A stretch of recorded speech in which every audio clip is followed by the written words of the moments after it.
നമസ്കാരം. ലോക്സഭാ തെരഞ്ഞെടുപ്പ് വിധിയറിയാൻ ഇനി ഏതാനും മണിക്കൂർ മാത്രമാണ് ബാക്കി. ഇതിനോടകം പുറത്തുവന്ന എക്സിറ്റ് പോൾ ഫലങ്ങൾ വിവിധ കക്ഷികൾക്ക് ആശങ്കയും ആഹ്ലാദവും ഉണ്ടാക്കിയിട്ടുണ്ട്. 295 എന്നതിൽ ഇന്ത്യ മുന്നണി ഉറച്ചു നിൽക്കുമ്പോൾ 100 ദിന കർമ്മപരിപാടി ചർച്ച ചെയ്ത് BJP സത്യപ്രതിജ്ഞയ്ക്ക് ഒരുക്കങ്ങൾ തുടങ്ങിയെന്നാണ് റിപ്പോർട്ട്. എക്സിറ്റ് പോൾ എക്സാക്ട് പോളോ എന്നതാണ് ഇന്ന് ന്യൂസ് ഈവനിംഗ് ചർച്ച ചെയ്യുന്നത്. സ്വാഗതം പ്രേക്ഷകർക്ക്.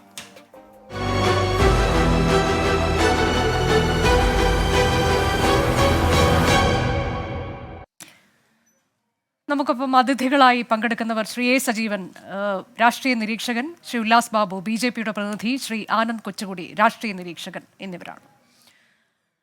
ആദ്യം ഞങ്ങളുടെ പ്രതിനിധികൾ കൂടി വിവിധയിടങ്ങളിൽ നിന്ന് തത്സമയം വിവരങ്ങൾ നൽകാനുണ്ട്. ഞാൻ ആദ്യം പോകുന്നത് R. രാധാകൃഷ്ണനിലേക്കാണ്. ഡൽഹിയിൽ നിന്നാണ് R. രാധാകൃഷ്ണൻ ചേരുന്നത് ന്യൂസ് ഈവനിങ്ങിൽ. RK, കഴിഞ്ഞ ദിവസമൊക്കെ എക്സിറ്റ് പോൾ ഫലങ്ങൾ പുറത്തു വന്നതിന് ശേഷം ചില മുതിർന്ന BJP നേതാക്കളുടെ ഭാഗത്തു നിന്നൊക്കെ പ്രതികരണങ്ങൾ നമ്മൾ കണ്ടതാണ്. പിന്നീട് ഇന്നലെ ഒരു യോഗം ഡൽഹിയിൽ ചേരുന്നു. അത് പ്രധാനമന്ത്രിയുടെ നേതൃത്വത്തിലാണ് യോഗം ചേർന്നത്. അതിൽ ഏറ്റവും പ്രധാനമായി മറ്റു ചില കാര്യങ്ങൾ ചർച്ച ചെയ്തതിനൊപ്പം തന്നെ 100 ദിന കർമ്മ പരിപാടി തയ്യാറാക്കുക എന്നതുകൂടി ചർച്ചാ വിഷയമായി എന്നതാണ് നമുക്കറിയാൻ കഴിഞ്ഞത്. ഇന്നിപ്പോൾ വീണ്ടും യോഗങ്ങളൊക്കെ നടക്കുന്നു.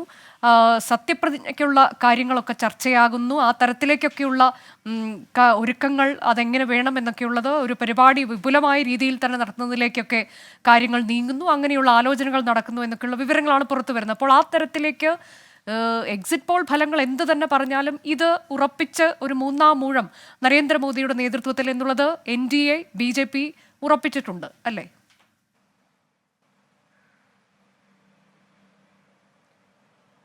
അനുജ, നമുക്ക് ഡൽഹിയിലെ കാഴ്ചകൾ കാണുമ്പോൾ BJP തികഞ്ഞ ആത്മവിശ്വാസത്തിലാണെന്ന് പറയേണ്ടി വരും. പക്ഷേ ഈ പുറത്തു വന്ന എക്സിറ്റ് പോൾ ഫലങ്ങളെ അന്തിമ ഫലമായിട്ട് കണക്കാക്കരുത് എന്ന നിർദ്ദേശം BJPയുടെ കേന്ദ്ര നേതൃത്വം അതിൻ്റെ നേതാക്കന്മാർക്ക് നൽകിയിട്ടുണ്ട്. പല ചുമതലകൾ വ്യത്യസ്തങ്ങളായിട്ടുള്ള നേതാക്കന്മാർക്ക് വിഭജിച്ച് നൽകിയിരുന്നു. അവരോട് ഈ ഫലം അല്ലെങ്കിൽ എക്സിറ്റ് പോൾ പറഞ്ഞിരിക്കുന്ന കാര്യങ്ങൾ അത് അന്തിമമായിട്ടുള്ളതായി കണക്കാക്കരുത്, മറിച്ച് ചെറു പാർട്ടികളെ അടക്കമുള്ളവരെ NDAയുടെ ഭാഗമാക്കുന്നതിന് വേണ്ടിയിട്ടുള്ള ചർച്ചകൾ തുടർന്ന് മുന്നോട്ട് പോകാനായിട്ടുള്ള നിർദ്ദേശമാണ് നൽകിയിരിക്കുന്നത്. അതാണ് BJP നേതാക്കളിൽ നിന്നും നമുക്ക് മനസ്സിലാക്കാൻ സാധിക്കുന്നത്. എന്നാൽ ആഘോഷത്തിന് ആയിട്ടുള്ള കാര്യങ്ങൾ, വിജയാഹ്ലാദം പ്രകടിപ്പിക്കുന്നതിന് വേണ്ടിയിട്ടുള്ള പരിപാടികൾ ഒക്കെ BJP ഇതിനകം തീരുമാനിച്ചിട്ടുണ്ട് എന്നും മനസ്സിലാക്കാൻ സാധിക്കുന്നു. ഒരുപക്ഷെ നാളെ തെരഞ്ഞെടുപ്പ് വിജയം ഉണ്ടായിക്കഴിഞ്ഞാൽ കർത്തവ്യപഥിൽ ഒരു റാലി നടത്താനായിട്ടുള്ള ഒരു തീരുമാനം പ്രധാനമന്ത്രി നരേന്ദ്രമോദിയുടെ ഭാഗത്ത് നിന്ന് ഉണ്ട് എന്നതാണ് ഇപ്പോഴത്തെ ഒരു സാഹചര്യം. അത് BJP ഓഫീസ് വരെ നീളുന്ന വിധത്തിലേക്ക് പോകും എന്നും വിപുലമായിട്ടുള്ള ഒരു ആഘോഷ പരിപാടിയായിട്ട് അതിനെ മാറ്റിയെടുക്കുകയുമാണ് BJPയുടെ ലക്ഷ്യമെന്നാണ് അറിയാൻ സാധിക്കുന്നത്. ഒപ്പം മറുവശത്ത് BJPയുടെ ദേശീയ നേതൃത്വം JP നദ്ദയുടെ വസതിയിൽ ഇന്ന് യോഗം ചേർന്ന് നിലവിലുള്ള രാഷ്ട്രീയ സാഹചര്യങ്ങൾ വിലയിരുത്തി ഏത് വിധത്തിലാണ് പുതിയ തന്ത്രങ്ങൾ എന്നതിനെ സംബന്ധിച്ചുള്ള ചർച്ചയും നടത്തിയിട്ടുണ്ട്. മറുവശത്ത് ഇന്ത്യ മുന്നണിയെ സംബന്ധിച്ചും നിലവിലുള്ള സാഹചര്യത്തിൽ അവരുടേതായിട്ടുള്ള നിലപാടുകളുമായി അവർ മുന്നോട്ട് പോവുകയാണ്. സോണിയാഗാന്ധി തന്നെ ഇന്ന് നേരിട്ട് രംഗത്തെത്തുന്ന ഒരു കാഴ്ച നമുക്ക് കാണാൻ സാധിച്ചു. ഈ എക്സിറ്റ് പോളുകളെ തള്ളിപ്പറയുന്ന സോണിയാഗാന്ധി നാളെ വരുന്നത് തികച്ചും നേർവിപരീതമായിട്ടുള്ള ഫലമായിരിക്കും എന്ന അവകാശവാദമാണ് ഉന്നയിക്കുന്നത്. അങ്ങനെ രണ്ടു പക്ഷത്തും ആത്മവിശ്വാസം തെല്ലും പരസ്യമായി കുറയാത്ത ഒരു കാഴ്ചയാണ് നമുക്ക് ഡൽഹിയിൽ ഉള്ളത്. നാടകീയമായിട്ടുള്ള നീക്കങ്ങൾ ഇരുപക്ഷത്തു നിന്നും ഉണ്ടാകുന്നു എന്നുള്ളതും ഇപ്പോഴത്തെ സാഹചര്യത്തിൽ ഏറെ പ്രധാനപ്പെട്ട ഒന്നാണ്. പ്രധാനമന്ത്രി നരേന്ദ്രമോദിയുടെ നേതൃത്വത്തിൽ 100 ദിന കർമ്മപരിപാടികളുമായി ബന്ധപ്പെട്ടിട്ടുള്ള ചർച്ച വിവിധ കോണുകളിലായിട്ട് പുരോഗമിക്കുന്നുണ്ട്. ആ ചർച്ച പുരോഗമിക്കുന്നത് ഒരുപക്ഷെ ഈ സർക്കാർ രൂപീകരിക്കാൻ സാധിക്കും എന്ന ആത്മവിശ്വാസത്തിൻ്റെ ഭാഗമായിട്ടാണ്. മാത്രമല്ല ഈ ആഘോഷ പരിപാടികൾക്കും ഈ സത്യപ്രതിജ്ഞയോടുള്ള അലങ്കാര പരിപാടികൾക്കും ഒക്കെ ടെൻഡർ വിളിക്കുന്ന വിധത്തിലേക്ക് ചില ഏജൻസികളെ സമീപിച്ചു കഴിഞ്ഞു എന്ന കാര്യവും നമുക്ക് അറിയാനായി സാധിക്കുന്നുണ്ട്. അങ്ങനെ ഫലം വരുന്നതിന് മുമ്പ് ആഘോഷത്തിൻ്റെ ഒരു മൂഡിലേക്ക് BJP എത്തിയിരിക്കുന്നു എന്നുള്ളത് വസ്തുതയാണ്. മറുവശത്ത് ഈ പറയുന്നത് പോലെ അല്ലെങ്കിൽ ആഘോഷിക്കാൻ BJP കാട്ടുന്ന വ്യഗ്രത നാളെ വൈകിട്ട് ഉണ്ടാകില്ല എന്ന ഒരു നിലപാട് ഇന്ത്യ മുന്നണിയും വ്യക്തമാക്കുന്നുണ്ട്. അനുജ, അതാണ്.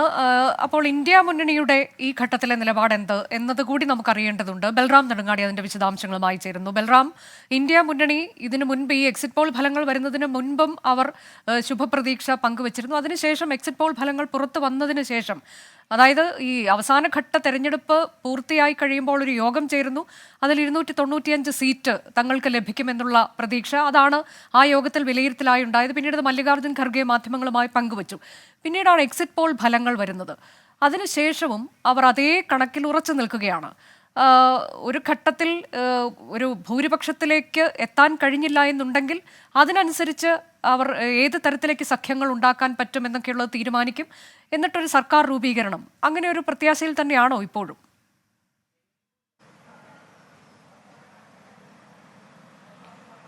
അനുജ, ഇന്ത്യ മുന്നണിയെ സംബന്ധിച്ചിടത്തോളം പുറത്തു വന്ന എക്സിറ്റ് പോൾ സർവേ ഫലങ്ങളെ പൂർണ്ണമായും തള്ളിക്കളയുകയാണ്. 295 എന്നുള്ള ആ ഒരു സംഖ്യ എത്തിയത് ഇന്ത്യ സഖ്യത്തിലെ പ്രധാന പാർട്ടികളുടെ എല്ലാം നേതാക്കൾ ഒന്നിച്ചിരുന്ന് അതത് സംസ്ഥാനങ്ങളിലെ സാഹചര്യങ്ങൾ അവലോകനം ചെയ്ത് എത്തിയ ഒരു സംഖ്യയാണ്. അതുകൊണ്ട് തന്നെ അതിൽ നിന്നും മുന്നോട്ടല്ലാതെ പിന്നോട്ട് ഒരു പോക്കുണ്ടാകില്ല എന്ന ഉറച്ച ആത്മവിശ്വാസത്തിലാണ്.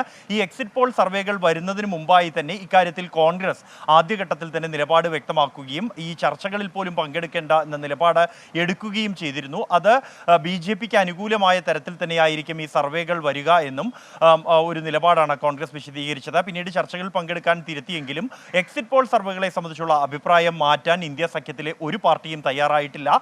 കഴിഞ്ഞ ദിവസം ഡൽഹി മുഖ്യമന്ത്രി അരവിന്ദ് കെജ്രിവാൾ ജയിലിലേക്ക് മടങ്ങും മുമ്പ് പറഞ്ഞതുപോലെ തന്നെ ഇത് ഒരു ഓഹരി വിപണികളെ സ്വാധീനിക്കാൻ, അതിലൂടെ നേട്ടമുണ്ടാക്കാൻ ഉള്ള ഒരു വ്യായാമമാണ് ഈ എക്സിറ്റ് പോൾ സർവേ ഫലങ്ങൾ എന്നാണ് ഇന്ത്യ സഖ്യത്തിലെ നേതാക്കൾ ആവർത്തിക്കുന്നത്. ഇന്ന് അഖിലേഷ് യാദവും അതേ വാക്കുകൾ തന്നെ ആവർത്തിച്ചു. ചില വ്യക്തികൾക്ക് ഓഹരി വിപണിയിലൂടെ നേട്ടമുണ്ടാക്കാനുള്ള നീക്കമാണ് എക്സിറ്റ് പോൾ സർവേകൾ എന്നും അതിനപ്പുറത്തേക്ക് അതിന് യാതൊരു വിശ്വാസ്യതയും ഇല്ല എന്നുള്ളതാണ്. ഈ പ്രചരണ കാലയളവിൽ തങ്ങൾക്ക് ചെയ്യാനുള്ളതിൻ്റെ പരമാവധി ചെയ്തു കഴിഞ്ഞു. അതിലൂടെ നേട്ടമുണ്ടാക്കാൻ കഴിഞ്ഞിട്ടുണ്ട്, ജനങ്ങളിലേക്ക് എത്താൻ കഴിഞ്ഞിട്ടുണ്ട്, ജനങ്ങൾ അനുകൂലമായി വോട്ട് ചെയ്തിട്ടുണ്ട്. ഇതിനപ്പുറത്തേക്ക് BJPയുടെ ഭാഗത്തു നിന്നും അട്ടിമറി ഉണ്ടായാൽ, അത് ബൂത്ത് തലത്തിൽ തന്നെ അത്തരത്തിലുള്ള ശ്രമങ്ങൾ ഉണ്ടായാൽ അതിനെ പ്രതിരോധിക്കാൻ ആവശ്യമായ മാർഗനിർദ്ദേശങ്ങൾ തങ്ങളുടെ ഈ കൗണ്ടിംഗ് ഏജന്റുമാർക്ക് ഉൾപ്പെടെ ഇന്ത്യ മുന്നണിയിലെ വിവിധ പാർട്ടികൾ നൽകി കഴിഞ്ഞിരിക്കുന്നു. അത് ഓരോ ഘട്ടത്തിലും അതിൽ രജിസ്റ്റർ ചെയ്തിരിക്കുന്ന നമ്പറുകൾ, C-17 ഫോം അടക്കമുള്ളവ കൃത്യമായി തന്നെ പരിശോധിച്ച് ക്രമക്കേട് കണ്ടെത്തിയാൽ ഉടൻ തന്നെ രേഖാമൂലം പരാതി നൽകി ആവശ്യമെങ്കിൽ നിയമ പോരാട്ടത്തിലേക്ക് വരെ നീങ്ങാനുള്ള തയ്യാറെടുപ്പുകൾ, കൂടിയാലോചനകൾ ഇന്ത്യ മുന്നണി ഇപ്പോൾ തന്നെ ആലോചിച്ച് ഉറപ്പിച്ചിട്ടുണ്ട്. ഈ ഘട്ടത്തിൽ ആവശ്യമെങ്കിൽ കൂടുതൽ പാർട്ടികളെ തങ്ങൾക്കൊപ്പം ചേർക്കുക എന്നുള്ളതാണ്. BJP സർക്കാർ രൂപീകരിക്കാൻ ആവശ്യമായ ഒരു സംഖ്യയിലേക്ക് എത്തില്ല എന്ന ഉറപ്പ് തന്നെയാണ് ഇന്ത്യ മുന്നണിയിലെ വിവിധ പാർട്ടികളുടെ നേതൃത്വവുമായി സംസാരിക്കുമ്പോൾ അവർ പ്രകടിപ്പിക്കുന്ന ആത്മവിശ്വാസം എന്നുള്ളത്. അതുകൊണ്ട് തന്നെ ഇന്ത്യ മുന്നണിക്ക് ഒരു പക്ഷേ 295 എത്തിയില്ല എങ്കിൽ സർക്കാർ രൂപീകരിക്കുന്നതിനായി മറ്റ് ഏതെല്ലാം പാർട്ടികളെ, സ്വതന്ത്രരെ കൂടെ ചേർക്കാൻ കഴിയുമോ അതിനായുള്ള ചർച്ചകളിലേക്ക് ഈ തെരഞ്ഞെടുപ്പ് ഫലം സൂചനകൾ എത്തുന്ന ഘട്ടത്തിൽ തന്നെ നീക്കങ്ങൾ നടത്തുക എന്നുള്ളതാണ്. അതിന് ഏകോപനത്തിനായി ഒരു പ്രത്യേക നേതൃത്വ നിരയെ തന്നെ ചുമതലപ്പെടുത്തിയതായുമാണ് ലഭ്യമാകുന്ന വിവരം. അതിൽ രാഹുൽ ഗാന്ധി അടക്കമുള്ള നേതാക്കൾ തന്നെ മുൻകൈ എടുത്തുകൊണ്ട് അത്തരത്തിൽ ചർച്ചകൾ നടത്തും. എന്തായാലും എക്സിറ്റ് പോൾ സർവേകൾ അത് ഒരു തരത്തിലും നാളത്തെ വോട്ടെണ്ണുന്ന ഘട്ടത്തിൽ അത് പ്രതിഫലിക്കില്ല എന്ന ഉറച്ച വിശ്വാസം തന്നെയാണ് ഇന്ത്യ മുന്നണി നേതൃത്വം പ്രകടിപ്പിക്കുന്നത്. അതാണ് എക്സിറ്റ് പോൾ എന്നുള്ളത് എക്സാക്ട് പോൾ ആകില്ല എന്നുള്ളതിൽ ഇന്ത്യ മുന്നണി ഉറച്ചു നിൽക്കുകയാണ്. ഞാൻ അതിഥികളിലേക്ക് പോവുകയാണ്. ശ്രീ ഉല്ലാസ് ബാബു, ഇപ്പോൾ നിലവിൽ ഈ എക്സിറ്റ് പോൾ ഫലങ്ങൾ കൂടി വന്നതോടെ താരമായി നിൽക്കുന്നത് BJP ആണ്, NDA ആണ്. അപ്പോൾ താങ്കളിൽ നിന്നാണ് ഞാൻ ഈ ചർച്ച ആരംഭിക്കുന്നത്. ഇവിടെ ഇപ്പോൾ ഈ ഇത്രയും സീറ്റുകളൊക്കെ എക്സിറ്റ് പോളുകൾ പ്രവചിക്കുകയാണ്. നമുക്കറിയാം, എക്സിറ്റ് പോളുകൾ മുൻപ് പല ഘട്ടങ്ങളിൽ പാളിപ്പോയത് ഉണ്ട്, ശരിയായി വന്നതുമുണ്ട്. പ്രത്യേകിച്ച് ലോക്സഭാ തെരഞ്ഞെടുപ്പൊക്കെ ഈ ശരിയായി പ്രവചിച്ച ഏജൻസികൾ ഇക്കുറി പ്രവചിച്ചിരിക്കുന്നതും NDAക്ക് വലിയ മുന്നേറ്റം തന്നെയാണ് എന്നുള്ളത്. അപ്പോൾ നിങ്ങൾക്ക് ആത്മവിശ്വാസം കൂടിയിട്ടുണ്ട് എന്നുള്ളതിൽ തർക്കമില്ല.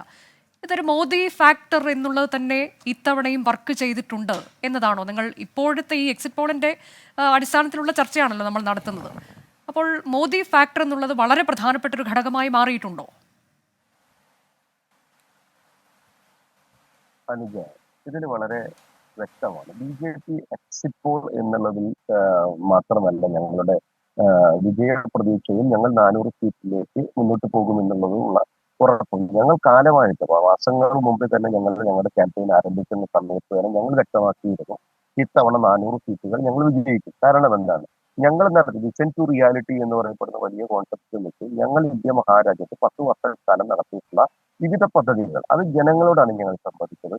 ആ ജനകീയ വിഷയങ്ങൾ ജനങ്ങളിലേക്ക് എത്തിച്ചതിന്റെ പരിപൂർണമായിട്ടുള്ള ഉത്തരവാദിത്വം ഞങ്ങളുടെ സർക്കാരിനുള്ളത് കൊണ്ട് തന്നെ ജനമധ്യത്തിലേക്ക് ആ വിഷയങ്ങളെ ഓരോ പദ്ധതികളും ഞങ്ങൾ അവതരിപ്പിച്ചത് ഞങ്ങൾ കൃത്യമായി ജനങ്ങളിലേക്ക് എത്തിച്ചാണ് വോട്ട് ചോദിച്ചത്. ഞങ്ങൾ വിശ്വസിക്കുന്നു ഞങ്ങൾ ജയിക്കുമെന്നും ഞങ്ങൾ 400 സീറ്റിലേക്ക് എത്തുമെന്നുള്ള ഞങ്ങളുടെ വിശ്വാസം അത് എക്സിറ്റ് പോൾ ഫലങ്ങളെ മാത്രം ഡിപ്പെൻഡ് ചെയ്തുകൊണ്ടല്ല, ഞങ്ങൾ ഇതിന്റെ ഇൻചാർജർമാരായി ഫ്ലോറിൽ പ്രവർത്തിച്ച പ്രവർത്തകരുണ്ട്, ഫ്ലോറിൽ പ്രവർത്തിച്ച നേതാക്കന്മാരുണ്ട്. ആ നേതാക്കന്മാരുടെ കൃത്യമായിട്ടുള്ള പ്രവർത്തനത്തിന്റെ പാർട്ടി റിപ്പോർട്ട് അടക്കമുള്ള കാര്യങ്ങൾ പഠിച്ചതിന് ശേഷമാണ് ഞങ്ങളുടെ വിജയപ്രതീക്ഷ ഞങ്ങൾ പങ്കുവെക്കുന്നതും അതിൽ ഞങ്ങൾ 100% വിശ്വാസമായിട്ട് മുന്നോട്ട് പോകുന്നതും. ഞങ്ങളുടെ രാഷ്ട്രീയം എന്ന് പറയപ്പെടുന്നത് വിജയിക്കാൻ അല്ല, പറ്റാത്ത അപ്പോഴും ശ്രീ സമയത്ത് ഉല്ലാസ് അത് ബാബു, ഇപ്പോൾ മെഷീന്റെ നിങ്ങൾ കൃത്യമായി തന്നെ ഇതിൽ ഒരു ഗ്രൗണ്ട് വർക്ക് നടത്തിയിട്ടുണ്ട്, എക്സിറ്റ് പോളുകൾ എന്നുള്ളത് നിങ്ങൾ ശരി മുഖവിലേക്ക് എടുക്കുന്നില്ല എന്ന് പറയുമ്പോഴും നിങ്ങൾ ഇതിൽ കണക്കുകൾ എടുത്തിട്ടുണ്ട് എന്ന് വ്യക്തമാക്കുമ്പോൾ അതിൽ ഇപ്പോൾ ഈ കേരളത്തെ സംബന്ധിച്ചുള്ള കാര്യത്തിലൊക്കെ പൊതുവെ എല്ലാ ഏജൻസികളും ഏതാണ്ട് ഒരേ തരത്തിലൊക്കെ പറയുമ്പോൾ ഒരു ഏജൻസി മാത്രമാണ് 0 എന്ന തരത്തിലേക്ക് BJPക്ക് ഇവിടെ നിന്ന് പ്രവചിച്ചിട്ടുള്ള കേരളത്തിൽ. പക്ഷെ ബാക്കിയുള്ള ഏജൻസികളൊക്കെ ഏതാണ്ട് ഒരേ തരത്തിലേക്കാണ് കണക്കുകൾ NDAയുടെ പുറത്ത് വിട്ടിട്ടുള്ളത്. നിങ്ങളുടെ പഠനത്തിലും ആ തരത്തിലേക്ക് തന്നെയാണോ കണ്ടെത്തിയത്? കേരളത്തിലെ അനുജയ്ക്ക് അറിയാമല്ലോ, ഞാൻ തൃശ്ശൂർ ജില്ലക്കാരനാണ്. തൃശ്ശൂർ പാർലമെന്റ് ഒരുപക്ഷെ ആലത്തൂരിൽ വെച്ച് നമ്മൾ ചർച്ചയിൽ കണ്ടതുമാണ്. തൃശ്ശൂർ പാർലമെന്റ് മണ്ഡലത്തിൽ ഒരു സംശയവും വേണ്ട. ഞാൻ കേരളത്തിൽ മൊത്തം പറയും, ഞാൻ തൃശ്ശൂരിൽ ഉള്ളത് കൊണ്ട് തൃശ്ശൂരിലത്തെ കാര്യം ആദ്യം പറയണമെന്ന് മാത്രം. തൃശ്ശൂർ പാർലമെന്റ് മണ്ഡലത്തിൽ ബഹുമാനായിട്ടുള്ള സുരേഷ് ഗോപി 100% വിജയത്തിലേക്ക് എത്തി മണിക്കുക. കാരണം എന്താണെന്ന് വെച്ചാൽ ഇവിടെ മാധ്യമങ്ങളൊക്കെ കൺസോളിഡേറ്റഡ് പ്രതിപക്ഷം പോലെയാണ് കേരളത്തിൽ കൺസോളിഡേറ്റഡ് മാധ്യമം BJPക്കെതിരെ വന്നത്. മാധ്യമപ്രവർത്തകരെല്ലാവരും ഞങ്ങൾക്കെല്ലാം വിരോധമില്ല. ഞങ്ങൾ കാലം ഇന്ന് ഈ നിമിഷം വരെ ഒരു മാധ്യമ പ്രവർത്തകരുടെയും ഒരു മാധ്യമ മേഖലകളുടെയും സപ്പോർട്ടോടുകൂടി പാർട്ടി രാഷ്ട്രീയ സംവിധാനത്തിൽ വളർന്നതല്ല. അത് അതിന്റെ പടിപടിയായിട്ട് ജനങ്ങളും അതുപോലെ തന്നെ പാർട്ടി വർക്കർമാരുടെയും അഹോരാത്രം പണിയെടുത്ത് വളർന്നതാണ്. ഇവിടെ ഞങ്ങൾ പറയുന്നത് ഇടതുപക്ഷ രാഷ്ട്രീയത്തിന്റെ വീടുകളിൽ നിന്ന് വളരെ കൃത്യമായി 5 പേരുണ്ടെങ്കിൽ സഖാക്കന്മാരുടെ വീടാണെങ്കിൽ ഒരു സഖാവിന്റെ വോട്ടേ കമ്മ്യൂണിസ്റ്റ് പാർട്ടിക്കുള്ളൂ, ബാക്കി 4 വോട്ടും ഞങ്ങൾക്കാണ്. കോൺഗ്രസിന്റെ കുടുംബത്തിൽ നിന്നും അത് കൃത്യമായി ഞങ്ങളിലേക്ക് വന്നിട്ടുണ്ട്. തൃശ്ശൂരിലെയാണോ താങ്കൾ പറയുന്നത്? കോൺഗ്രസിന്റെയും CPM-ന്റെയും വീടുകളിൽ നിന്ന് കേരളത്തിൽ മൊത്തം കോൺഗ്രസിന്റെയും CPM-ന്റെയും വീടുകളിൽ നിന്ന് ഭാരതീയ ജനതാ പാർട്ടിയിലേക്കും NDA മുന്നണിയിലേക്കും ഞങ്ങൾക്ക് വോട്ട് കിട്ടുമെന്നുള്ളത് നാളെ നമുക്ക് 8:30 മുതലുള്ള അല്ല, എന്റെ ചോദ്യം ഇത് തൃശ്ശൂരിലെ കാര്യമാണോ ശ്രീ ഉല്ലാസ് ബാബു? തൃശ്ശൂരിലെ മാത്രമല്ല, CPM-ന്റെയും കോൺഗ്രസിന്റെയും വീടുകളിൽ നിന്ന് ഞങ്ങൾക്ക് കേരളത്തിൽ വോട്ടുകളുണ്ട്. കഴിഞ്ഞ തവണത്തെയോ അല്ലെങ്കിൽ അതിന്റെ മുമ്പത്തെയോ തവണത്തെ ചരിത്രം നിങ്ങൾ അതിൽ നോക്കേണ്ട. കാലഘട്ടം മാറിയിരിക്കുന്നു. 10 വർഷക്കാലം ഞങ്ങൾ നടത്തിയ പ്രവർത്തനങ്ങൾ കേരളത്തിലെ യുവതലമുറയടക്കമുള്ള വനിതകളടക്കമുള്ള ആളുകളുടെ വോട്ടുകൾ ഞങ്ങളിലേക്ക് വരും എന്നുള്ളത് 100% ഉറപ്പാണ്. ആ ഒരു വിശ്വാസത്തിൽ തന്നെയാണ് ഞങ്ങൾ നാളെ വോട്ടെണ്ണൽ കാത്തിരിക്കുന്നത്. അതിൽ ഞങ്ങൾക്ക് 100% വിജയം ഞങ്ങളിലേക്ക് എത്തുമെന്ന് തന്നെയാണ് ഞങ്ങളുടെ ശുഭാപ്തി വിശ്വാസവും. എക്സിറ്റ് പോൾ ഫലങ്ങൾ കേരളത്തിലെ മാധ്യമ പ്രവർത്തകർ നടത്തിയിട്ടുള്ള എക്സിറ്റ് പോൾ ഫലങ്ങൾ ഞങ്ങൾക്ക് ഒരു കാരണവശാലും അനുകൂലമാകില്ല എന്ന് അനുഭവിക്ക് പറയാൻ പറ്റും. ഞങ്ങൾക്ക് അനുകൂലമാവണ്ട, ഒരു സംശയവും വേണ്ട. ഞങ്ങൾക്ക് ജനങ്ങളുടെ യാഥാർത്ഥ്യങ്ങളും ജനങ്ങളെ ഞങ്ങൾക്ക് വോട്ട് ചെയ്തിട്ടുണ്ടാവും. ഞങ്ങളത് വിജയപീഠത്തിലേക്ക് എത്തും. കേരളത്തിൽ നിന്ന് MP-മാർ ഈ തലേ ദിവസം തന്നെ ഞാൻ കൃത്യമായി പറയട്ടെ, കേരളത്തിൽ നിന്ന് MP-മാർ ഡൽഹിയിലേക്ക് BJPയുടെ താമര ചിഹ്നത്തിൽ വിജയിച്ച് NDA മുന്നണിയുടെ ഭാഗമായി ഡൽഹിയിലേക്ക് പോകും. അതെന്ന് നിങ്ങളുടെ വിലയിരുത്തലിൽ എത്ര പേർ എന്നുള്ളത് ഇപ്പോൾ വെളിപ്പെടുത്താൻ കഴിയുമോ? ഞങ്ങൾക്ക് എല്ലാവരും ഒരുപോലെയല്ലേ. ജയിക്കാൻ മത്സരിച്ച രാഷ്ട്രീയ പാർട്ടിയിൽ എത്ര പേർ എന്ന് പറയപ്പെടുന്നതിൽ അർത്ഥമില്ല അനുജ. MP-മാർ ഞങ്ങളുടെ ഭാഗത്തുനിന്നുണ്ടാവും. അതാണ് ശ്രീ ആനന്ദ് കൊച്ചുകുടി, ആ ഒരു ആത്മവിശ്വാസം ഇപ്പോൾ കേരളത്തിൽ നിന്ന് നമ്മൾ ഇതുവരെ കേൾക്കാത്ത തരത്തിലുള്ള ശബ്ദമാണ് BJPയുടെ പ്രവർത്തകരിൽ നിന്നും നേതാക്കളിൽ നിന്നും ഒക്കെ നമ്മൾ കേട്ടുകൊണ്ടിരിക്കുന്നത്. മുൻപ് കേന്ദ്രത്തിൽ അവർ ഭരിക്കുമ്പോൾ പോലും കേരളത്തിൽ എന്താണ് എന്നൊരു ആശങ്ക, ഒരു ആശയക്കുഴപ്പമൊക്കെ അവർക്കുണ്ടായിരുന്നെങ്കിൽ ഇപ്പോൾ അവരുടെ സ്വരം മാറിയിരിക്കുന്നു. ശ്രീ ആനന്ദ് കൊച്ചുകുടി,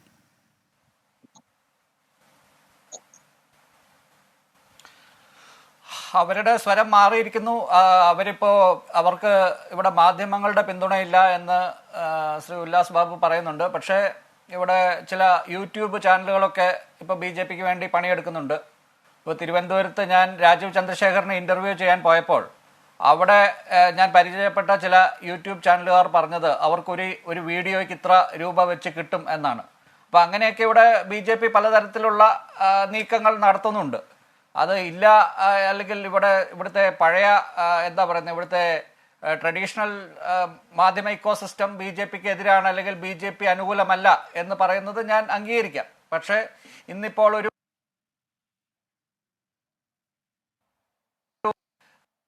ഒരു സാങ്കേതിക പ്രശ്നമുണ്ട്. ഞാൻ ശ്രീ ആനന്ദ് കൊച്ചുകുടിയിലേക്ക് എത്താം. ശ്രീ എ സജീവൻ, ഇപ്പോൾ നിലവിൽ ഈ തരത്തിലേക്കാണ് വിലയിരുത്തലുകൾ വരുന്നത്. ഞാൻ ചോദിച്ച ആനന്ദ് കൊച്ചുകുടിയോട് ചോദിച്ച അതേ ചോദ്യം ഞാൻ താങ്കളിലേക്ക് പാസ് ഓൺ ചെയ്യുകയാണ്. അതായത് ഇപ്പോൾ മുൻപൊക്കെ നമ്മൾ ഈ അടുത്ത കാലം വരെ പോലും BJPക്ക് കേരളത്തിൽ ഏത് തരത്തിലേക്കാണ് സാധ്യത എന്നൊക്കെയുള്ളതിലൊരു ചിലർക്കതിൽ സംശയം പോലും ഇല്ലാത്ത തരത്തിലേക്ക് സാധ്യതയില്ല എന്നൊക്കെ പറയുമ്പോൾ ചിലപ്പോൾ ഒരു സീറ്റിന് സാധ്യതയുണ്ടാകാം എന്നൊക്കെയുള്ള വിലയിരുത്തലുകൾ വന്നിട്ടുണ്ട്. ഇതുവരെ അത്തരത്തിൽ മുതിർന്ന മാധ്യമപ്രവർത്തകരാണെങ്കിലും നിരീക്ഷകരാണെങ്കിലും ഒക്കെ അങ്ങനെ വിലയിരുത്തുന്നത് ഞാൻ കേട്ടിട്ടുണ്ട്. ലോക്സഭാ തെരഞ്ഞെടുപ്പിൽ ഇക്കുറി തൃശ്ശൂരിൽ ചിലപ്പോൾ സാധ്യതയുണ്ടാകാം എന്നൊക്കെ പറയുന്നത്, അതിനപ്പുറത്തേക്കൊന്നും ആരും ഒന്നും പറഞ്ഞു കേട്ടിട്ടില്ല. പക്ഷേ അതിനും സാധ്യതയില്ല എന്ന് പറയുന്നവർ, ഇങ്ങനെയൊക്കെയുള്ള ആളുകളുടെ ശബ്ദമാണ് നമ്മൾ കേട്ടത് എന്നുണ്ടെങ്കിൽ ഇപ്പോൾ അതല്ല, മറിച്ചൊരു സാഹചര്യം അത് കേരളത്തിലും നിലനിൽക്കുന്നു എന്നുള്ളത് തന്നെയാണോ? ഈ എക്സിറ്റ് പോൾ ഫലങ്ങളെ നമ്മൾ എത്രത്തോളം മുഖവിലക്കെടുക്കേണ്ടതുണ്ട് എന്നുള്ളതാണ് താങ്കളുടെ പക്ഷം.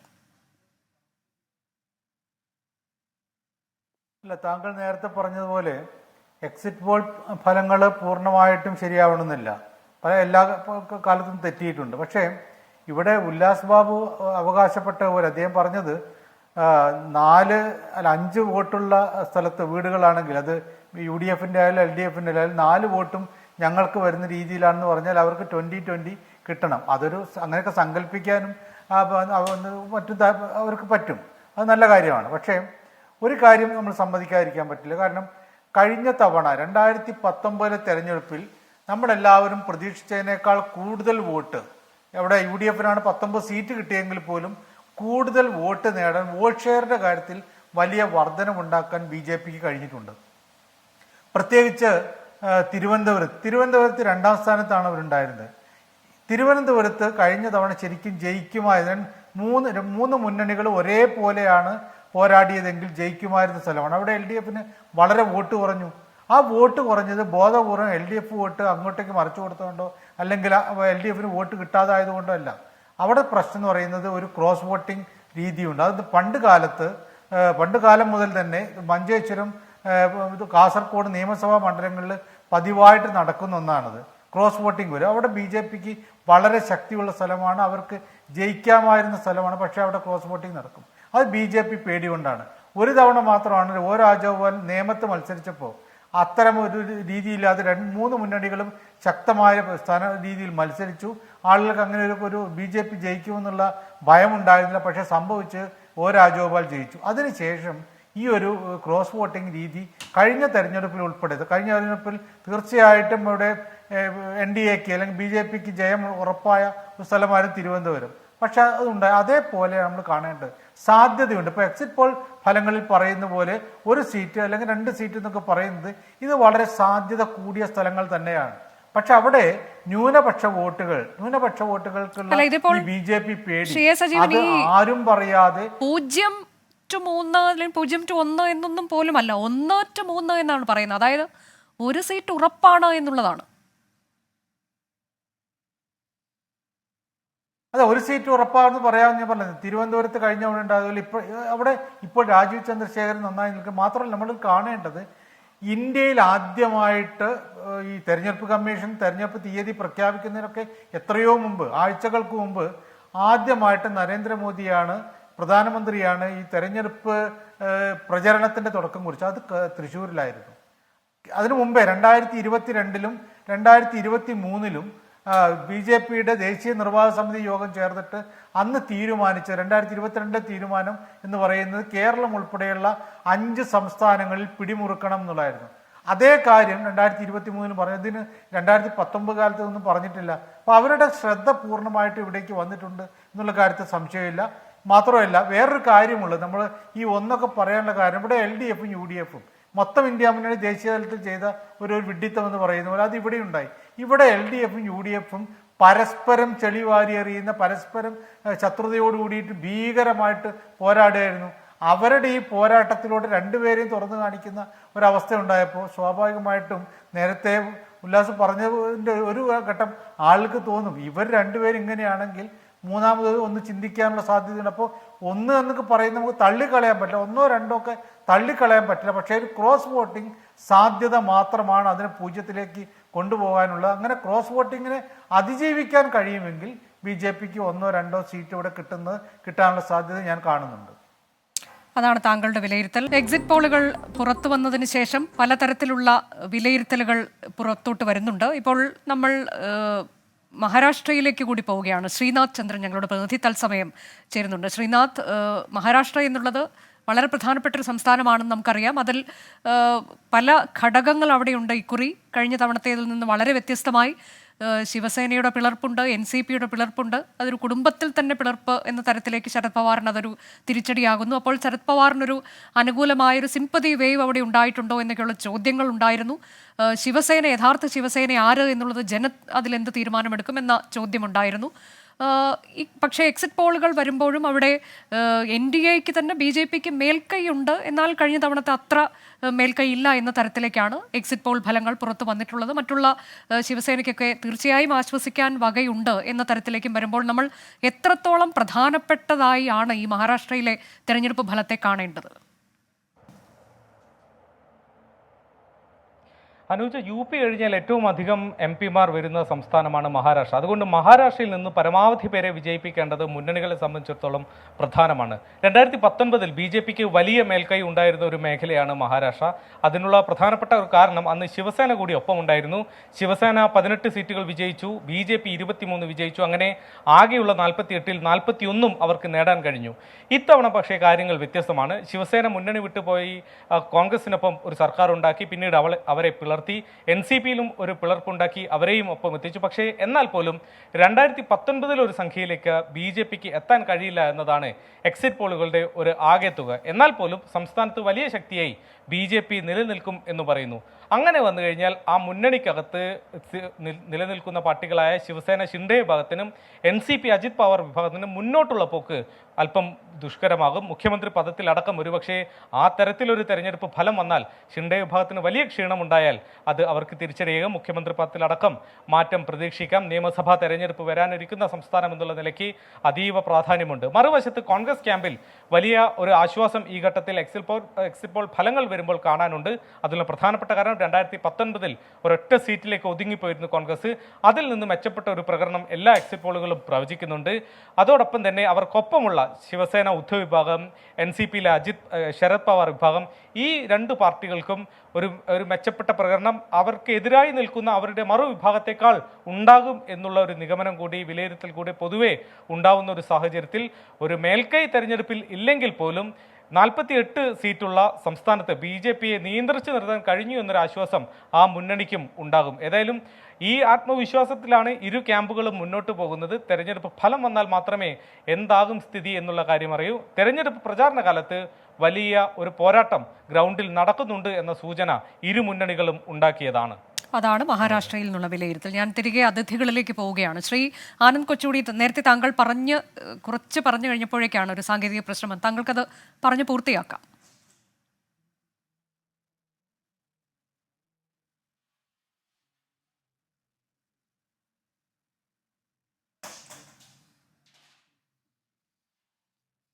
വീണ്ടും ഒരു സാങ്കേതിക പ്രശ്നമാണ്. താങ്കളിലേക്ക് എത്താം. ശ്രീ ഉല്ലാസ് ബാബു, ഇപ്പോൾ താങ്കൾ നേരത്തെ പറഞ്ഞല്ലോ, CPIM കുടുംബത്തിൽ നിന്ന് പോലും ഒരു 5 വോട്ടുണ്ടെങ്കിൽ അതിൽ കുറച്ച് വോട്ടുകൾ നിങ്ങൾക്ക് ലഭിക്കുന്ന അവസ്ഥയിലേക്ക് കാര്യങ്ങൾ മാറിയിട്ടുണ്ട്. അത് ഏതെങ്കിലും ഒരു ജില്ലയിൽ മാത്രമല്ല, പൊതുവെ അത്തരത്തിലേക്ക് ഒരു സാഹചര്യം ഉണ്ടായിട്ടുണ്ട്. അത് കുറച്ച് എക്സാജറേറ്റഡ് ആണ് എന്ന് ഉണ്ടെങ്കിൽ പോലും ആ തരത്തിലേക്കൊരു സാഹചര്യം ഉണ്ടാകുന്നുണ്ട് എന്നുള്ളത് താങ്കളുടെ ഒരു വിലയിരുത്തൽ മാത്രമായിരിക്കില്ല. അതൊരു പക്ഷേ നിങ്ങളുടെ പാർട്ടി ഘടകങ്ങൾ നടത്തിയ പഠനത്തിൽ നിന്നൊക്കെ കണ്ടെത്തിയതുമാകാം. എല്ലാ തരത്തിലും അത് ശരിയായിക്കൊള്ളണമെന്നില്ല എന്നുണ്ടെങ്കിൽ പോലും. പക്ഷേ അതിനൊരു കാരണം ഉണ്ടാകണമല്ലോ ശ്രീ ഉല്ലാസ് ബാബു, അതെന്താണ് എന്നതാണ്. ബഹുമാനായിട്ടുള്ള ശ്രീ സജീവൻ സാർ നേരത്തെ പറഞ്ഞു, അങ്ങനെയാണെങ്കിൽ 20 സീറ്റിലും നിങ്ങൾക്ക് ജയിക്കാമായിരുന്നു. സർ, ഞാൻ പറഞ്ഞ കാര്യം വളരെ കൃത്യമായിട്ട് പറയാം. ഞങ്ങളുടെ ജയസാധ്യതയുള്ള സ്ഥലങ്ങളിൽ ഞങ്ങളിലേക്ക് വോട്ട് ഷെയറുകൾ നന്നായിട്ട് ഷിഫ്റ്റ് ചെയ്തിട്ടുണ്ട്. ഇവിടുത്തെ മാധ്യമങ്ങളടക്കമുള്ള അല്ലെങ്കിൽ ഇടതുപക്ഷ വലതുപക്ഷ രാഷ്ട്രീയ മുന്നണികൾ കൂട്ടുന്നത് ക്രിസ്ത്യൻ വോട്ടിത്ര, മുസ്ലിം വോട്ടിത്ര, ഹിന്ദു വോട്ടിത്ര, അവിടെ ഇന്ന സഭകൾ ഇത്യാദി കാര്യങ്ങളെ വെച്ചിട്ടാണ് നിങ്ങൾ ഇപ്പോഴും ചർച്ച ചെയ്തുകൊണ്ടിരിക്കുന്നത്.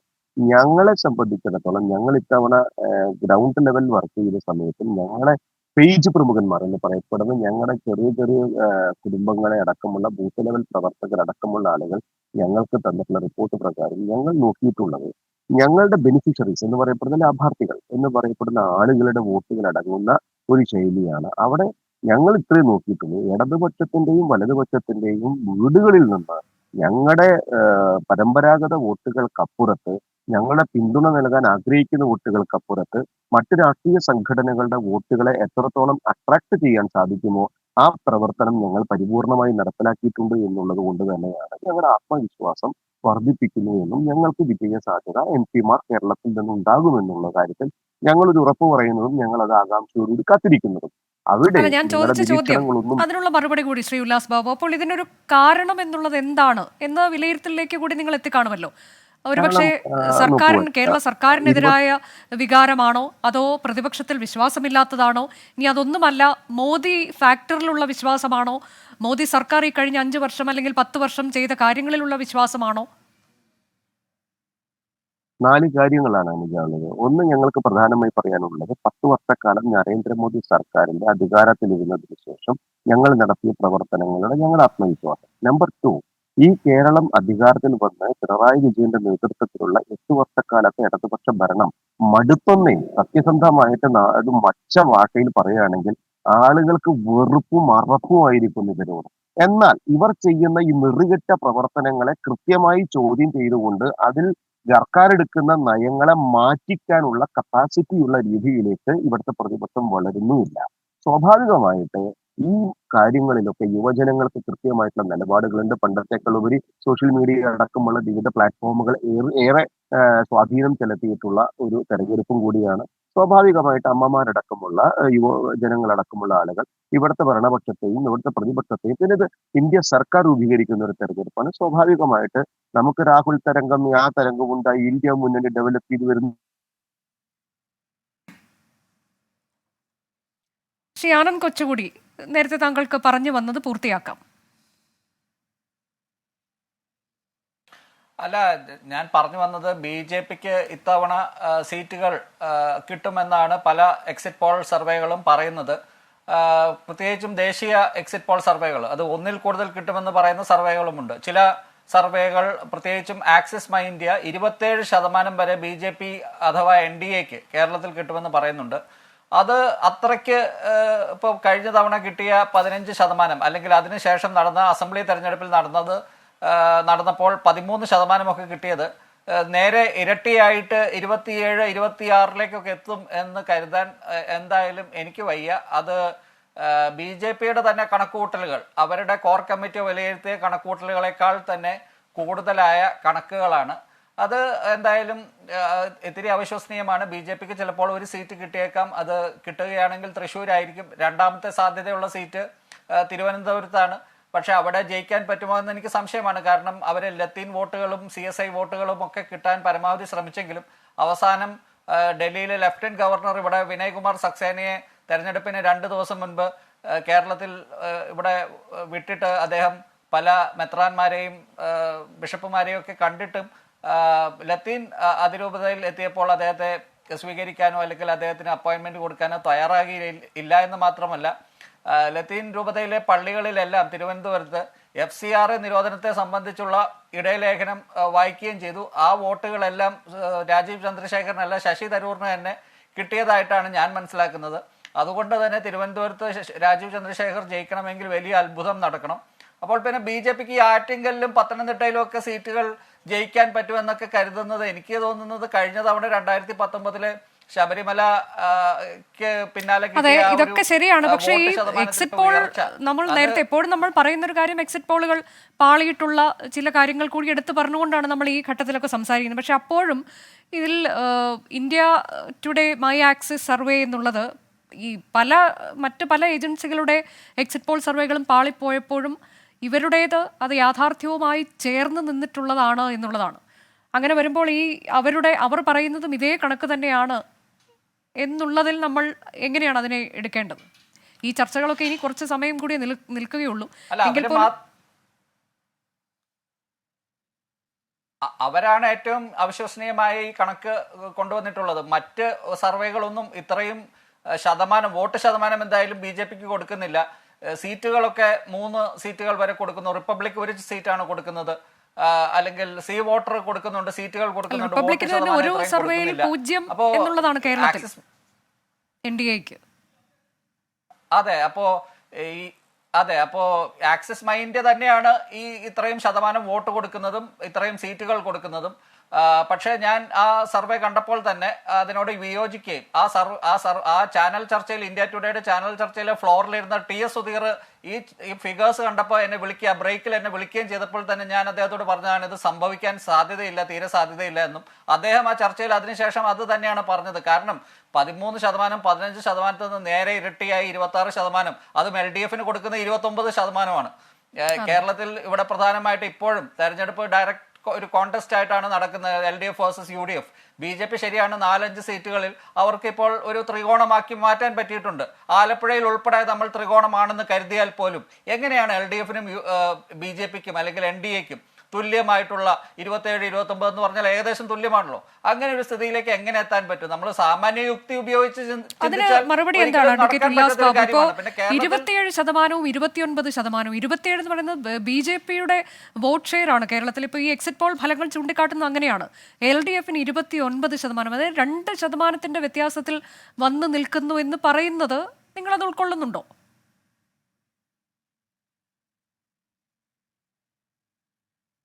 വാക്കുകൾ ഞാൻ വളരെ കൃത്യമായി പറയട്ടെ. ഞങ്ങളോട് നേരത്തെ പറഞ്ഞപ്പോൾ സജീവൻ സാറും അത് പറഞ്ഞു, അത് ഇത്തിരി കൂടിപ്പോയില്ലേ എന്ന് ചോദിച്ചു. നമുക്ക് കേരളത്തിനകത്ത് ജനങ്ങളുടെ മനസ്സ് നിങ്ങൾ പഴയ പരമ്പരാഗത രാഷ്ട്രീയ ശൈലിയിൽ കാണല്ലേ?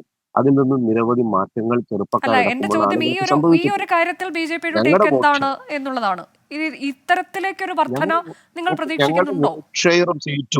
ഞങ്ങളുടെ വോട്ട് ഷെയറും സീറ്റും ഗംഭീരമായി വർദ്ധിക്കുമെന്നുള്ള ഞങ്ങളുടെ ആത്മവിശ്വാസത്തിന്റെ കാതൽ എന്ന് പറയപ്പെടുന്നത് ബൂത്ത് തല പ്രവർത്തനങ്ങളിൽ മറ്റ് രാഷ്ട്രീയ സംഘടനകളുടെ വീടുകളിൽ നിന്നും ഞങ്ങളിലേക്ക് വന്ന ഷിഫ്റ്റാണ്.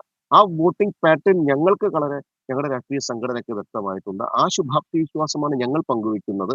അത് നിങ്ങൾക്ക് നാളെ കാണാം, അല്ലെങ്കിൽ മനസ്സിലാക്കാൻ സാധിക്കുമല്ലോ. ഞങ്ങൾക്ക് പരിപൂർണമായി വോട്ട് ഷെയർ നന്നായി കൂടും അനുജ. കാരണം എന്താണെന്ന് വെച്ചാൽ ഞങ്ങളിൽ ഒരു ആത്മവിശ്വാസം, ഇതൊരു കേന്ദ്ര സർക്കാരിന്റെ ഭരണവും അല്ലെങ്കിൽ കേന്ദ്ര സർക്കാരിന്റെ ഭരണവുമായി ബന്ധപ്പെട്ട തെരഞ്ഞെടുപ്പും ആയതുകൊണ്ട് തന്നെ ലോക്സഭയിലേക്ക് നടക്കുന്ന തെരഞ്ഞെടുപ്പിൽ ഭാരതീയ ജനതാ പാർട്ടിയുടെ 3ാം തവണയുള്ള മുന്നണിയുടെ വിജയം അത് കേരളത്തിലെ ആളുകൾ പോലും അംഗീകരിക്കുന്നു. കേരളത്തിലെ ആളുകൾ പഴയ പരമ്പരാഗത രാഷ്ട്രീയ വോട്ടിംഗ് പാറ്റേണിൽ നിന്ന് മാറി കാലഘട്ടത്തിനനുസരിച്ചും അവർക്ക് ഗുണകരമായിട്ടുള്ള ആളുകൾക്കും വോട്ട് ചെയ്യുന്ന ഒരു നിഷ്പക്ഷമതികളുടെ വോട്ട് ഷിഫ്റ്റ് ഉണ്ട്. അത് ഞങ്ങളിലേക്ക് വരുമെന്ന് തന്നെയാണ് ഞങ്ങളുടെ പ്രതീക്ഷയും. ആ വോട്ട് ഷെയറും അതുകൊണ്ട് തന്നെ സീറ്റ് ഷെയറും ഞങ്ങൾക്ക് വ്യത്യാസം ഉണ്ടാകും. അതെ, എന്നാലും ഈ LDFും BJPയും തമ്മിൽ 2% മാത്രം വ്യത്യാസം എന്ന് പറയുന്നത് കുറച്ചൊന്നുമല്ല അതിലെ അവിശ്വസനീയതയുള്ളത് ശ്രീ ഉല്ലാസ് ബാബു. എവിടെയെങ്കിലും ഒരു സമയത്ത് ഒരു കാര്യം നടന്നാലാണ് അത് ചരിത്രമാവുക. നാളെ കേരളത്തിലെ രാഷ്ട്രീയ സാഹചര്യത്തിൽ BJP എന്ന് പറയപ്പെടുന്ന രാഷ്ട്രീയ സംഘടനയുടെ കുതിപ്പ് അതൊരു ചരിത്രമാകട്ടെ അനുജ. നല്ല കാര്യമല്ലേ? LDF തകരും, UDF ഒക്കെ തകരും, എന്നാലല്ലേ ഞങ്ങളുടെ വളർച്ച ഉണ്ടാവുള്ളൂ. ആ തകർച്ച നമുക്ക് നാളെ മുതൽ അങ്ങോട്ട് ആരംഭിക്കാന്നേ. നിങ്ങൾ അതൊന്ന് അംഗീകരിക്കപ്പാ. അല്ല ശരി, ഇതിപ്പോൾ എക്സാക്റ്റ് ആണോ എന്നുള്ളതാണ് നമ്മൾ പരിശോധിക്കുന്നത്. അത് നമുക്ക് ഈ ഘട്ടത്തിൽ ഇങ്ങനെയുള്ള വിലയിരുത്തലിലൂടെ മാത്രമേ ആ പരിശോധന സാധ്യമാവുകയുമുള്ളൂ. എക്സിറ്റ് പോൾ ഫലങ്ങൾ എക്സാക്ട് പോൾ ആണോ എന്നുള്ളതാണ് നമ്മൾ ഇന്ന് പരിശോധിക്കുന്നത്. ഞങ്ങളുടെ പ്രതിനിധികളിലേക്ക് കൂടി വളരെ വേഗമെന്ന് പോവുകയാണ്. ആദ്യം ഞാൻ പോകുന്നത് ഇനി തിരുവനന്തപുരത്തേക്കാണ്. ഷഫീദ് റാവുത്തർ വിശദാംശങ്ങളുമായുണ്ട്. ഷഫീദ്, ഇപ്പോൾ എല്ലാവരും ഒരു സംശയം പ്രകടിപ്പിക്കുന്നത് ഈ BJPക്ക് കിട്ടുന്ന, കേരളത്തിൽ നിന്ന് കിട്ടാൻ പോകുന്ന ഈ 3 സീറ്റ് എന്നൊക്കെയുള്ളത് അത് ഏത് തരത്തിലേക്ക് അതിനെ യാഥാർത്ഥ്യവുമായി ചേർത്ത് വയ്ക്കാൻ കഴിയും എന്നുള്ളതിലാണ് എല്ലാവർക്കും സംശയമുള്ളത്. അതിൽ ഒരു സീറ്റ് തീർച്ചയായും തിരുവനന്തപുരമാണ്. പക്ഷേ പിന്നീട് പുറത്തു വന്ന മറ്റൊന്ന് ആറ്റിങ്ങൽ പറയുന്നുണ്ട്, തൃശ്ശൂരുമുണ്ട്. അപ്പോൾ ഈ വിലയിരുത്തലുകൾ ഇതേ തരത്തിലേക്ക് തന്നെയാണോ BJPയുടെ സംസ്ഥാന നേതൃത്വത്തിന്റെ ഭാഗത്തു നിന്നും വരുന്നത്? അനുജ, നമുക്കറിയാം ഇക്കാര്യത്തിൽ ഈ വോട്ടെടുപ്പിന് ശേഷം BJP സംസ്ഥാന നേതൃത്വം അടക്കം വിലയിരുത്തിയ ഒരു ഏറ്റവും ശ്രദ്ധേയമായിട്ടുള്ള കാര്യം കേരളത്തിൽ അക്കൗണ്ട് തുറക്കും, പക്ഷെ അതൊരൊറ്റ സീറ്റിലേക്ക് മാറും. ആ സീറ്റിൽ അവർ തന്നെ ഏറ്റവും കൂടുതൽ ശുഭാപ്തി വിശ്വാസം പുലർത്തിയത് തൃശ്ശൂരിലായിരുന്നു. പക്ഷേ എക്സിറ്റ് പോളുകൾ നമ്മൾ കണ്ടതാണ് 1 മുതൽ 4 സീറ്റ് വരെ BJPക്ക് ഉണ്ടാകും. അതിൽ 3 സീറ്റുകൾ അത് തെക്കൻ കേരളത്തിലാണ് എന്നുള്ളതാണ് ഏറ്റവും ശ്രദ്ധേയമായിട്ടുള്ള കാര്യം. തിരുവനന്തപുരം, ആറ്റിങ്ങൽ, പത്തനംതിട്ട. ഏതായാലും എക്സിറ്റ് പോളുകളിൽ BJPയെ സംബന്ധിച്ചൊരു പ്രതീക്ഷയുള്ളത് കഴിഞ്ഞ തവണത്തേക്കാൾ കൂടുതൽ വോട്ട് ഷെയർ അത് ഈ മണ്ഡലങ്ങളിൽ, അതായത് എക്സിറ്റ് പോളിൽ പറഞ്ഞിട്ടുള്ള ഈ മണ്ഡലങ്ങളിൽ ഉണ്ടാകുമെന്നുള്ള കാര്യം BJP ഇപ്പോഴും പ്രതീക്ഷയോടെയാണ് കാണുന്നത്. അതേസമയം 3 സീറ്റ് അല്ലെങ്കിൽ 2 സീറ്റ് എന്നതിലേക്ക് കാര്യങ്ങൾ പോകുമെന്നുള്ള കാര്യത്തിൽ ഇപ്പോഴും സംശയമുണ്ട്. ഇനി 2 മണ്ഡലങ്ങൾ, പ്രധാനപ്പെട്ട 2 മണ്ഡലങ്ങൾ പരിശോധിക്കുകയാണെങ്കിൽ തിരുവനന്തപുരത്തെ സംബന്ധിച്ച് നമ്മൾ ആദ്യഘട്ടം മുതൽ പറഞ്ഞതാണ്, പോളിംഗ് ശതമാനം കുറഞ്ഞത് തിരുവനന്തപുരത്ത് ഏത് രീതിയിൽ ഭവിക്കുമെന്നുള്ള കാര്യത്തിൽ ഇപ്പോഴും നമുക്ക് പ്രഡിക്റ്റ് ചെയ്യാൻ കഴിയാത്ത ഒരു കാര്യമാണ്. അടിയൊഴുക്കുകൾ എന്തായാലും തിരുവനന്തപുരം മണ്ഡലത്തിൽ എല്ലാ കാലത്തെയും പോലെ ഇക്കുറിയും ഉണ്ടാകും. പക്ഷേ ഇത് ഏത് ദിശയിലേക്കാകും എന്നുള്ള കാര്യത്തിൽ ഇപ്പോഴും സംശയങ്ങൾ പലതാണ്. 3 മുന്നണികൾക്കും ഒരേപോലെ പ്രതീക്ഷ തിരുവനന്തപുരത്തെ സംബന്ധിച്ചിട്ടുണ്ട്. ഇനി ആറ്റിങ്ങലിലേക്ക് പോയി കഴിഞ്ഞാൽ ആറ്റിങ്ങലിൽ കേന്ദ്രമന്ത്രി വി മുരളീധരൻ, അതേപോലെ തന്നെ അടൂർ പ്രകാശ്, കൂടാതെ CPM ഇപ്രാവശ്യം കളത്തിലിറക്കിയത് അവരുടെ ജില്ലാ സെക്രട്ടറി കൂടിയായ വി ജോയിയാണ്. ഒരു ഘട്ടത്തിൽ തെരഞ്ഞെടുപ്പ് പ്രചരണത്തിന്റെ ഒരു ഘട്ടത്തിൽ വി ജോയിക്ക് വേണ്ടി തിരുവനന്തപുരം ജില്ലാ കമ്മിറ്റി മിഷണറി മുഴുവൻ ഒന്നാകെ ആറ്റിങ്ങലിലേക്ക് പോയി എന്നടക്കമുള്ള ആ ഒരു പ്രതീതി ഉണ്ടായിരുന്നു. പക്ഷേ അതടക്കമുള്ള കാര്യങ്ങൾ നിലനിൽക്കുമ്പോഴും അടൂർ പ്രകാശിനെ സംബന്ധിച്ചാൽ അദ്ദേഹം ഒരു ഇലക്ഷൻ സ്ട്രാറ്റജിസ്റ്റ് ആണ്. ഏത് ഇലക്ഷനെ നേരിട്ടാലും കൃത്യമായി ശാസ്ത്രീയമായി തെരഞ്ഞെടുപ്പിനെ നേരിടുക എന്നുള്ളതാണ് അടൂർ പ്രകാശിന്റെ ഒരു തെരഞ്ഞെടുപ്പ് രീതി. അതേ പ്രതീക്ഷ തന്നെ ഇപ്രാവശ്യം BJPയും വെച്ച് പുലർത്തുന്നുണ്ട്. പക്ഷേ അത് വോട്ട് ഷെയർ കൂട്ടുമെന്നായിരുന്നു BJP ജില്ലാ നേതൃത്വത്തിന്റെ അടക്കം വിലയിരുത്തൽ. പക്ഷേ അതൊരു ജയമായി മാറുമെന്ന് എക്സിറ്റ് പോളുകൾ പറയുമ്പോൾ സ്വാഭാവികമായും അത് ചില കേന്ദ്രങ്ങളിലെങ്കിലും ഒരു അവിശ്വസനീയത ഉണ്ടാക്കും. അനുജ, അതേസമയം പത്തനംതിട്ടയിലെ കാര്യങ്ങൾ പരിശോധിക്കുകയാണെങ്കിൽ സ്വാഭാവികമായും അവിടെ കടുത്ത ഫൈറ്റുകൾ നടന്നത് LDFും UDFും തമ്മിലായിരുന്നു. TM തോമസ് ഐസക്കും അതേപോലെ തന്നെ ആന്റോ ആന്റണി അടക്കമുള്ള ആളുകൾ ഇതുമായി ബന്ധപ്പെട്ട് വലിയ പ്രതീക്ഷയോടെ അവിടെ വിജയം കാണുന്നതിനിടയ്ക്ക് സ്വാഭാവികമായും അവിടെ അനിൽ ആന്റണിയുടെ വരവ് അതൊരു സ്വാധീന ശക്തിയായി മാറും, വോട്ടിനെ നിർണ്ണയിക്കുന്ന സ്വാധീന ശക്തിയായി മാറും എന്നുള്ളതാണ് BJP വിലയിരുത്തൽ. ഏതായാലും മണിക്കൂറുകൾ മാത്രമാണ് ബാക്കി. ആലപ്പുഴയിലടക്കം ഒരു പക്ഷേ ട്വിസ്റ്റുകൾ ഉണ്ടാകും, മാറ്റങ്ങൾ ഉണ്ടാകും എന്നുള്ളൊരു പ്രതീക്ഷയിലാണ് എല്ലാ മുന്നണികളും ഉള്ളത്. അനുജ, അതാണ് ഇപ്പോൾ ഒരു പ്രതിനിധിയിലേക്ക് കൂടി ഞാൻ പോകുന്നത്. ബംഗളൂരുവിൽ നിന്ന് അരുൺ പൂപ്പറമ്പയാണ്. അരുൺ പൂപ്പറമ്പ, ഈ സൗത്ത് ഇന്ത്യ കൂടി BJP NDA ഇക്കുറി പിടിക്കും എന്നുള്ളത് ആണ് എക്സിറ്റ് പോൾ ഫലങ്ങൾ ചൂണ്ടിക്കാട്ടുന്നത്. അതിൽ തന്നെ കർണാടക ഇതിനു മുൻപ് BJP പിടിച്ചിട്ടുള്ളതാണെന്ന് നമുക്കറിയാം. പക്ഷേ കഴിഞ്ഞ നിയമസഭാ തെരഞ്ഞെടുപ്പിൽ അവർക്ക് വീണ്ടും അത് കൈവിട്ടു പോകുന്നു.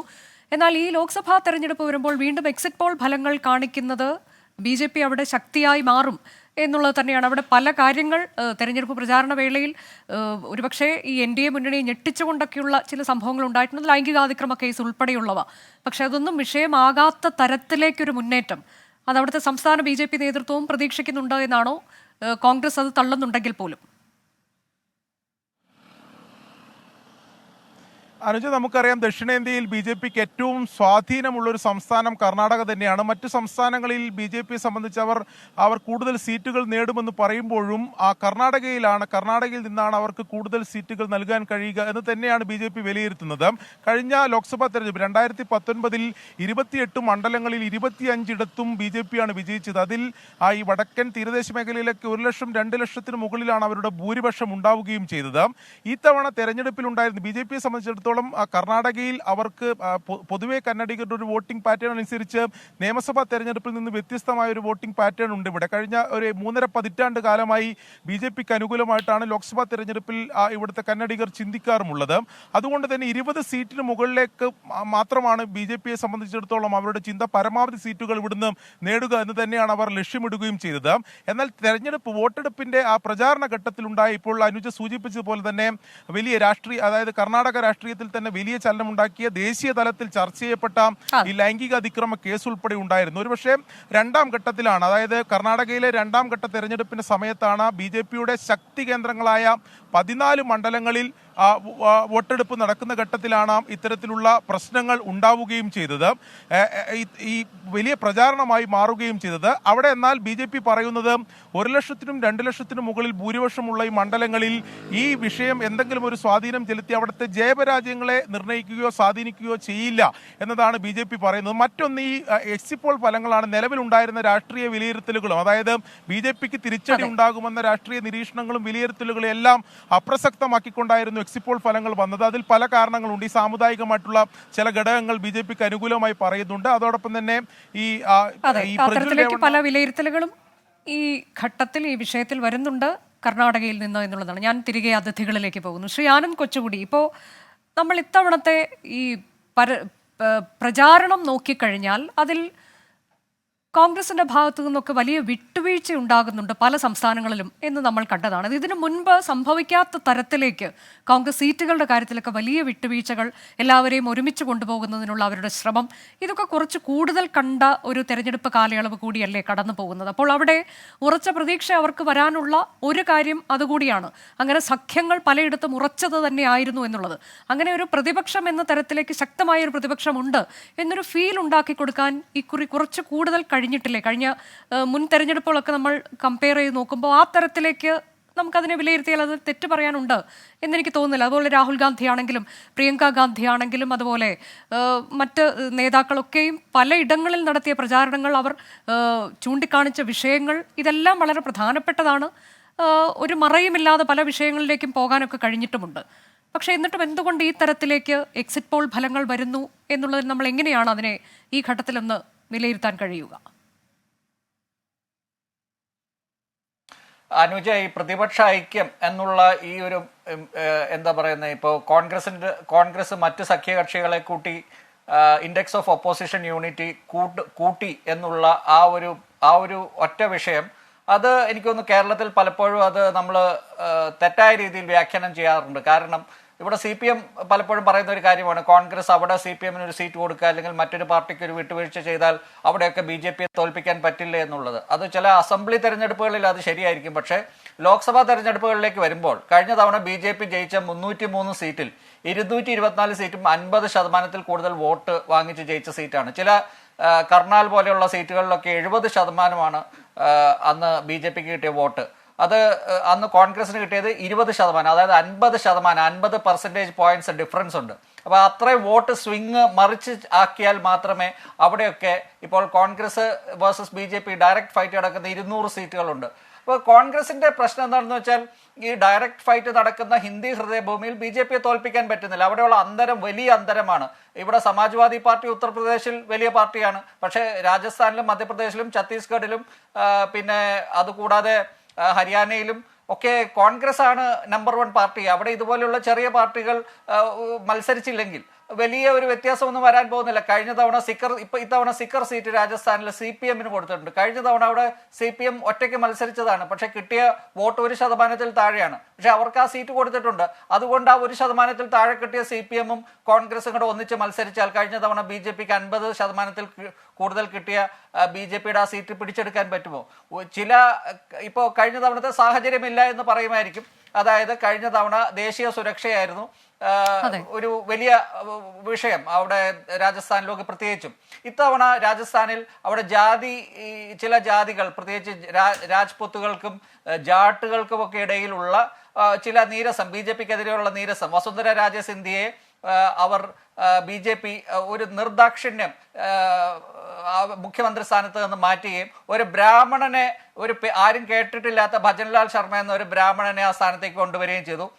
ഉപമുഖ്യമന്ത്രിയായിട്ട് ദിയ കുമാരി എന്ന രാജ്പുത്തുകാരിയെ അവിടെ കൊണ്ടുവന്നിട്ടുണ്ട്. പക്ഷേ ഈ വസുന്ധര രാജയുടെ സിന്ധ്യയുടെ കാര്യം, അവർ ഒരേ സമയം രാജ്പുത്താണ്, അവരുടെ ഭർത്താവിൻ്റെ രാജസ്ഥാനിലെ ഭരത്പൂർ എന്ന ജാട്ട് മഹാരാജാവിൻ്റെ ഡോട്ടർ ഇൻ ലോ ആയിട്ടാണ് അവർ വിവാഹിതയായി അവിടെ വന്നത്. അവർക്ക് ഒരേ സമയം ജാട്ട് സമുദായത്തിലും രാജ്പുത് സമുദായത്തിലും ഒക്കെ ഇൻഫ്ലുവൻസ് ഉള്ള ഒരു നേതാവാണ്. അപ്പോൾ അവിടെ അങ്ങനെയൊക്കെയുള്ള സാഹചര്യങ്ങൾ ഇത്തവണയുണ്ട്. അപ്പോൾ ഇതെല്ലാം മറികടന്ന് BJPക്ക് ജയിക്കാനുള്ള ഒരു മെഷീനറിയും പണവും ആധിപത്യവും പിന്നെ മോദി എന്നുള്ള ആ ഒരു നേതാവിന്റെ പ്രതിച്ഛായയും.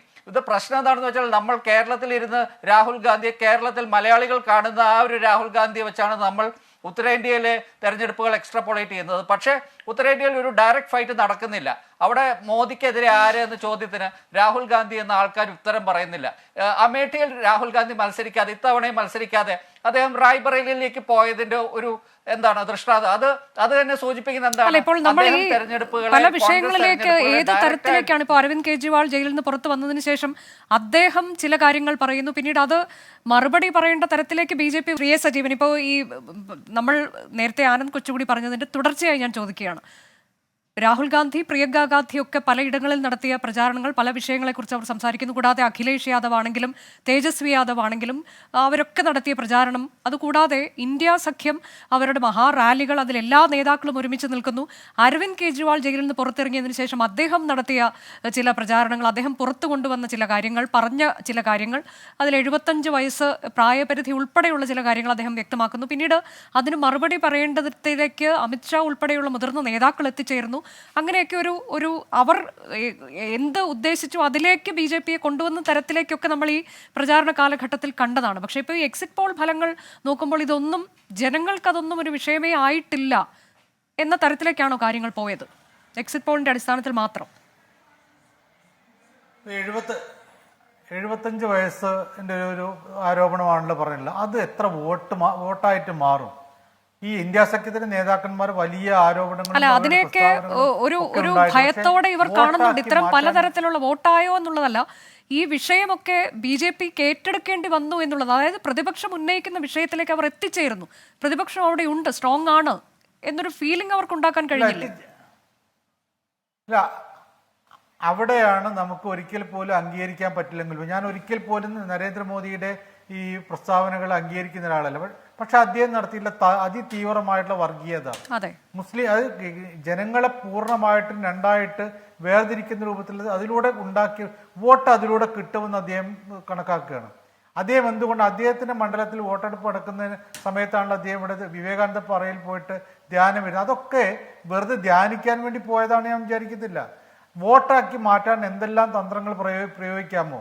അവിടെ കാവ്യ വസ്ത്രം അണിഞ്ഞിട്ട് ഞാനൊരു സന്യാസിയാണെന്ന് വരുത്തി തീർക്കുക, ദൈവം എന്നെ നേരിട്ട് ഇങ്ങോട്ടേക്ക് ഈ ഭൂമിയിലേക്ക് വിട്ടത് ചില ദൗത്യവുമായിട്ട് ആണെന്ന് പറയുക. ഇതൊക്കെ കേരളത്തിൽ ഒരു പക്ഷേ വിലപ്പോവില്ലായിരിക്കും. പക്ഷേ ഉത്തരേന്ത്യയിലെ വോട്ടർമാരെ സ്വാധീനിക്കാൻ ഇതൊക്കെ മതി. അതാണ് ശ്രീ ആനന്ദ് കൊച്ചുകൂടി ഇപ്പോൾ ഈ വർഗീയ പ്രസ്താവനകൾ അദ്ദേഹം നടത്തുമ്പോൾ ഓരോ തവണയും അതൊക്കെ തെരഞ്ഞെടുപ്പ് കമ്മീഷന് മുന്നിലേക്ക് പരാതിയായി എത്തുന്നു. അതിലെന്താണ് തെരഞ്ഞെടുപ്പ് കമ്മീഷൻ കൈക്കൊണ്ട നടപടി എന്നൊക്കെ നമുക്ക് അറിയുകയും ചെയ്യും. ഏതായാലും ഇതൊക്കെ ജനങ്ങൾ മുഖവിലേക്ക് എടുത്തിട്ടുണ്ട്. അതെല്ലാം വിശ്വസിച്ചുകൊണ്ടുകൂടിയുള്ള ഒരു ജനവിധിയാകുമോ നാളെ വരിക? അദ്ദേഹം പറയുന്നത് മുഖവിലേക്ക് എടുത്തുകൊണ്ട്.